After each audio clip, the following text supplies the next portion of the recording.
इस समय विज्ञान की उन्नति आकाश को चूम रही है। मनुष्य चांद और मंगल ग्रह पहुंच रहा है, पर प्राचीन भारत की उन्नति के समक्ष कुछ भी नहीं। रामायण में वर्णित पुष्पक विमान की क्षमता आज तक कोई विमान नहीं कर सकता। उस पुष्पक विमान में राम के साथ पूरी सेना थी। रावण स्वयं वेद पाठी ब्राह्मण था, विद्वान था, किंतु वह बहुत बड़ा वैज्ञानिक भी था। उसने यज्ञ अनुष्ठान द्वारा ये सिद्धि प्राप्त की थी। इंद्र, अग्नि, वायु, पृथ्वी सभी उसके बस में रहा करते थे। इसलिए कहा जाता था रावण ने देवताओं को कैद कर लिया था। कई बार विभीषण ने राम को बताया था कि रावण अपना यज्ञ पूरा कर लेगा तो उसे कोई नहीं हरा सकता, इसलिए यज्ञ में बाधा डालो। मंत्र शक्ति से चलने वाले अग्न्यास्त्र, वर्णास्त्र, पाशुपत उस समय उपस्थित थे। रामायण काल में ऋषि विश्वामित्र ने राम को बला अतिबला की विद्या प्रदान की थी, जिसे आज तक कोई नहीं समझ पाया। यह विद्या अनायास ही लव कुश को मिल गई। क्या इस समय कोई विद्या ऐसी है जो पिता की विद्या अनायास पुत्र को मिल सके? उस समय विज्ञान चरम सीमा पर था। मंत्र शक्ति से चलने वाले अग्न्यास्त्र, वर्णास्त्र, पाशुपत ये सब विज्ञान के चमत्कार नहीं तो और क्या। त्रेता युग में के बाद द्वापर युग में महाभारत में एक राजा का वर्णन है जिसका नाम सांस था।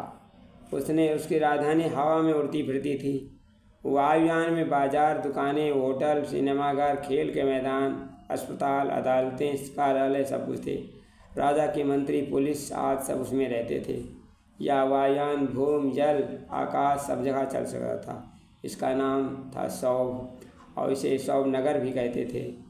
इस आफत जैसी राजधानी को लेकर राजा ने कृष्ण पर आक्रमण किया तो उन्होंने इसे समुद्र में डुबो दिया। इसी प्रकार महाभारत में पाशुपत अस्त्र का वर्णन मिलता है।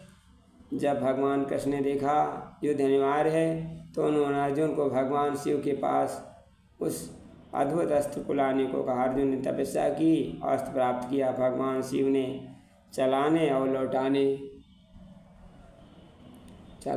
लौटाने की विधि उनको बता दी। और यह राक्षस लोगों पर चलाना, अन्यथा यह अस्त्र तुम्हारा ही नष्ट कर देगा, तुमको ही नाश कर देगा। इसी प्रकार नारायण अस्त्र का नाम महाभारत में आता है। यह हथियार द्रोणाचार्य के पास था। इस हथियार को चलाते ही सब शस्त्र व्यस्त हो जाते। जब द्रोण ने यह अस्त्र चलाया तो भगवान कृष्ण ने कहा, तुम सब अपने हथियार फेंक कर सिर झुका दो। ये है अस्त्र से बचने को उपाय है। और ये बताइए इसमें वैज्ञानिक ऐसे कोई गिराए गए बम पर वापस बुला सकता है? ऐसा कोई अस्त्र नहीं है जो निरपराध आवश्यकता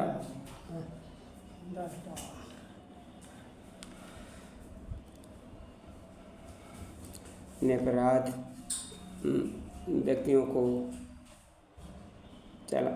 नष्ट होने से बचा सके।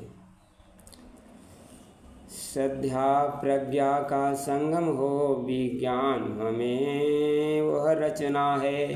नभ में उड़ता है पक्षी सा, जल में लेता है मछली सा। भूगर्भ छेद कर दिखलाया, चंदा तक दौड़ लगाया।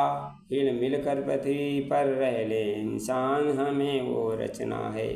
श्रद्धा प्रज्ञा का संगम हो विज्ञान हमें ये रचना है। दुर्भाव सताते हैं मन को, इनकी पीड़ा है जन जन को। मन का संताप मिटा दे जो रोता है, सहज हंसा दे जो। वो सुधा प्रेम को बांट सके उस प्राण हमें वो रचना है। श्रद्धा प्रज्ञा का संगम है विज्ञान हमें वो रचना है। धन्यवाद।